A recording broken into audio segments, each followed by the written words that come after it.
Hi guys, what's up? I'm Christina from Sermondo. Welcome to Sermondo Talks. Today's video is for all Amazon sellers out there having a hard time finding the right listing optimization software. So I know there are many tool providers out there, each one claiming that they have the best features for your business. So it can be tough to choose the right one. So we want to give you some insights. And for that reason, I'll be speaking with Troy Johnston, co-founder of Seller.Tools today, about their company, their software, and what makes them different from other tools. Let's say hi to Troy.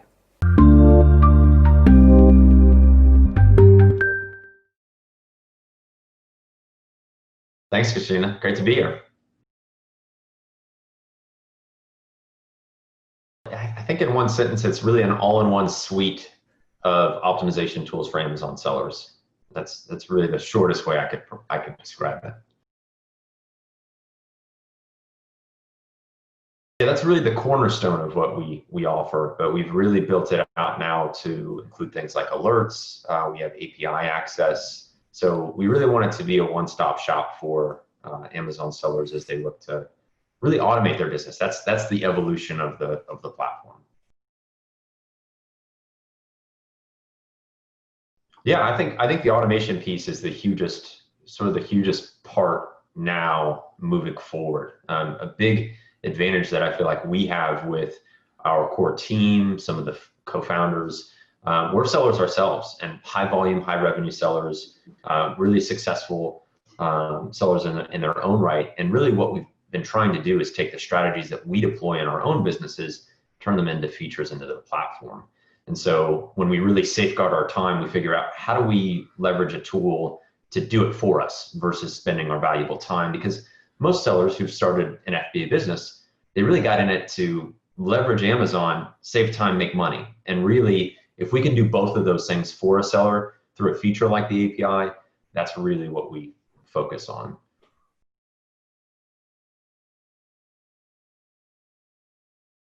Yes. Right now, it's a little. Seller.Tools is my main focus. I sold a flagship brand.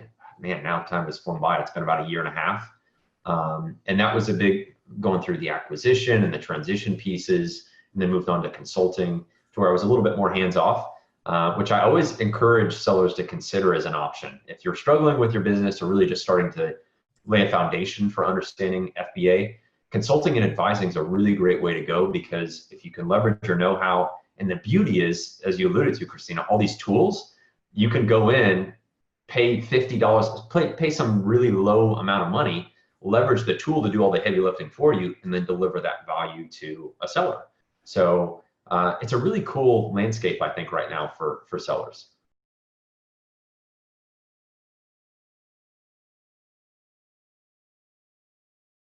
Absolutely. We really try to obsess over the focus of, okay, if we give this really cool feature, unless somebody understands how to use it to its fullest, it can be underutilized. Its full power or value may not be felt. So we really try to be intentional about that.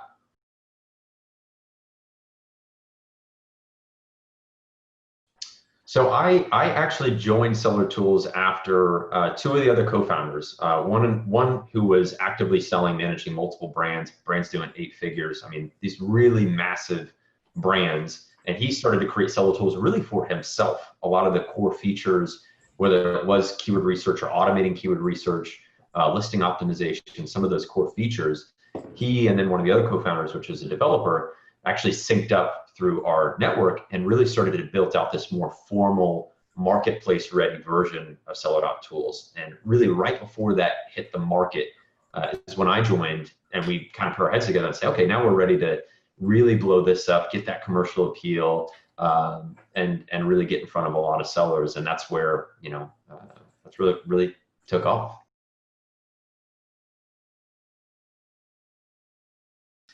It was really our network. I'm very fortunate through our community, kind of the larger FBA community, and then our closer network. We were constantly talking about new opportunities, different directions. One of the developers had already built some Amazon tools. The other co-founder, Brennan Morris, was running his business and then doing this on the side. And I was just coming off of consulting from my acquisition. So the timing worked out really well And it was actually an event, a networking event. Yeah, absolutely, absolutely. It's always a good idea. That's something is a big takeaway for sellers is making sure you get out there. I'm guilty of it and was guilty of it as much as anybody else. Is you stay behind the scenes. You think you just need to sit, put your head down and run your business. But this was a prime example, and I mean, now we have a massive platform with global appeal that's empowering so many sellers, and it was by virtue of connecting at an event.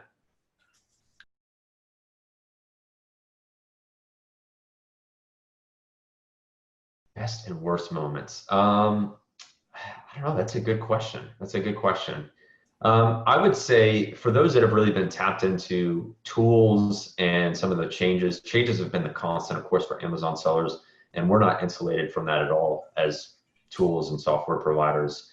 And so I think the big change where there was a search volume impact to the availability of Amazon search volume was bittersweet because we, as with every other tool provider, that loophole was essentially closed. But what made it really great is that our team did a great job of already developing solutions where we were leveraging Amazon data to essentially meet those same objectives. Because search volume informed keyword prioritization. You knew, okay, this keyword has more search volume. It's more important than a keyword that has less search volume. Yeah. Because our team had developed other solutions, we were able to kind of take it in stride and have a competitive advantage in the marketplace. So I think that was really big for us because it was like, oh man, we're really stressing out. And then we kind of looked back at our suite of tools and features and like, wait, we've got Amazon data empowering sellers to meet that same objective. Ultimately, when they take a step back, they want to prioritize keywords. Really, search volume is just a means to get to that end, but we had data to already support that.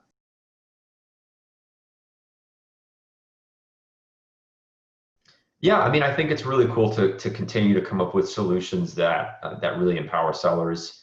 If I'm totally honest, and this is something that sellers know they can empathize with, I like being a little bit removed from the volatility of Amazon. Again, I alluded to one case where we did experience that, but sellers know when listings go down and suspensions take place and malicious activity, that stuff really stinks for somebody who's putting a lot on the line and investing in their business. And so I would say I was somewhat intentional to pivot to the software space to really still enjoy that. But that was that was a big reason of pivoting in this direction and thinking, okay, well then what problems can we help solve? Can we create an alert to where as soon as somebody experiences that malicious activity or is about to realize that suspension, or even something as simple as letting, now sellers are dealing with review eligibility. Now we have a feature for that. So it's problem solving, but kind of a different perspective.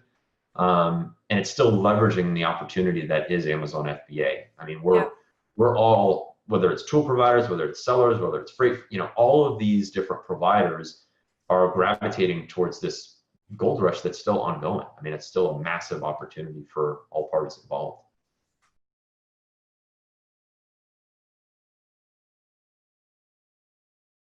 Yeah, I mean, for us, it's really the highest value activities. What the seed of the idea, I think this is where the nuance of our platform really comes to play, is that we have our team is high volume, high revenue sellers. I mean, again, one of the other co-founders, he sold his business for 8 figures. He's effectively an 8-figure earner, but he did that with a team of a handful of people. And so what was required of him and what we want to have show up in the platform is how can you have tools take the place of paying somebody, 5-6 figures, or building these vast teams, or even an army of VAs, where a tool at $50, $100 a month can effectively automate those core and foundational pieces of your business. So it's really high value activities in an automated fashion, and leveraging. We have this. There's a lot of talk in our space about thought leadership, and I think for us it's really important that, because we have practical, successful sellers at the helm, that translates directly into the features that come out of the platform. So that's really the most succinct way is to kind of explain it, is what's the most highest value activities that we can automate for an FBA seller, and focus on those. And then if there's other features we can roll out, sure, but we start with the most impactful first.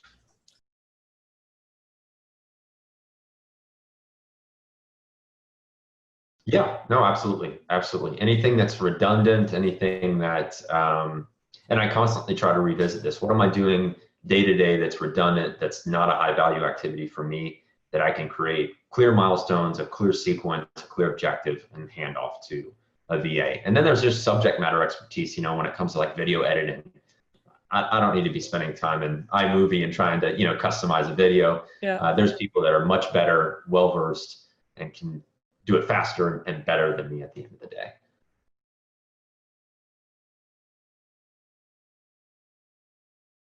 Oh man, a famous person. I would probably just go with whoever is the most popular at the time that I needed them, because having attention is like the new currency now, right? Where the Kardashians.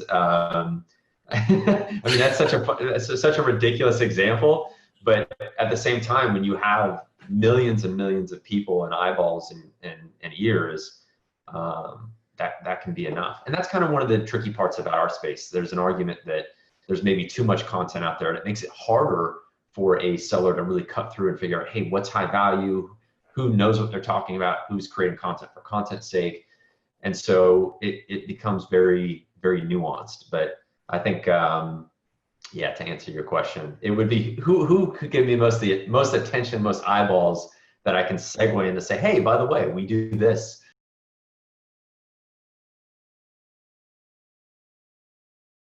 Exactly. It's I don't know if that's sad or just the way things are now, but attention is currency.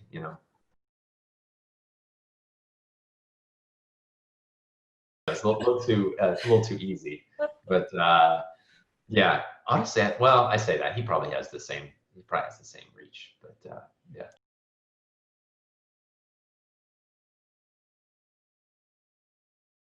Yeah. I mean, I would say definitely friends. My close network, they're almost all sellers.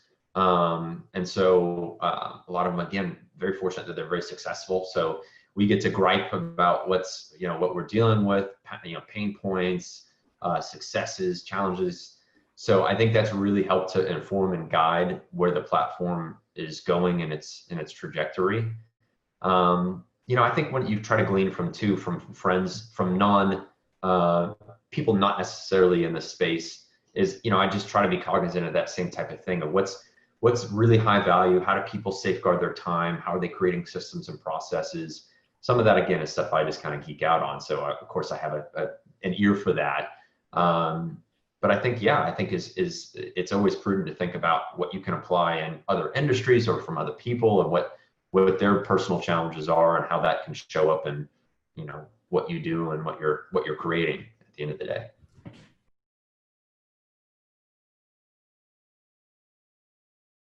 Three tips. Oh man, that's a good question. Or I would say first and foremost, be very intentional about trying not to follow the herd mentality. It's kind of counterintuitive, but you need to make sure you can point out what you're doing differently than everybody else and every other seller. It's that definition of insanity. What are you doing? Are you doing the same thing over and over again and expecting different results? So I think that's a crucial piece. Not too far off from that is being very intentional about the content you consume and not consistently learning and not acting. Almost all of us are guilty of that in some form or fashion. So it's really important to be able to say, hey, what's my 80-20? What's going to positively impact what I'm doing, what I'm working on, and safeguard my resources. I would say as an extension of that is being really cognizant of your time. Sellers are notorious for not valuing their time.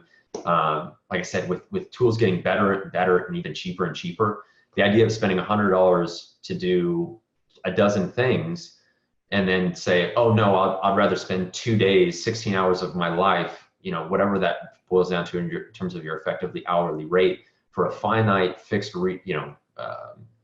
resource that is effectively dwindling. And then probably why you got into this business, we have to catch ourselves when we're being irrational, and sellers are sometimes guilty of that. I think those are two really big, two really big things.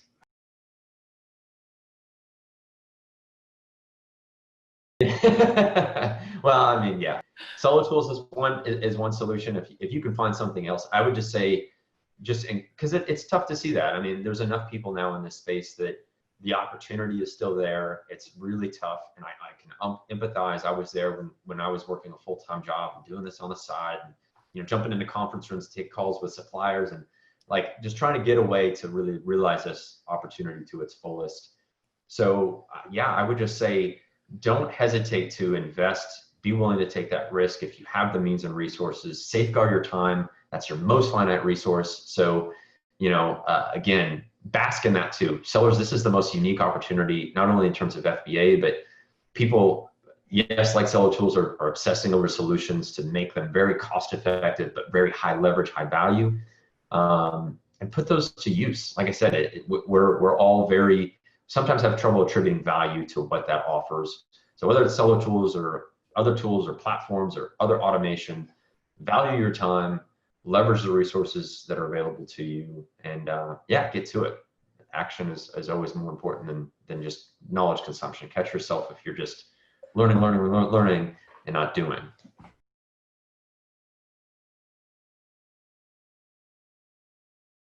Hopefully it helps some that are out there.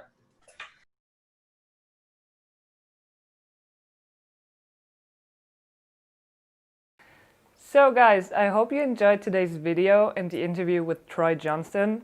If you want to find out more about Seller.Tools and the software they offer, just click the link that we put in the description. Have a great day. Bye.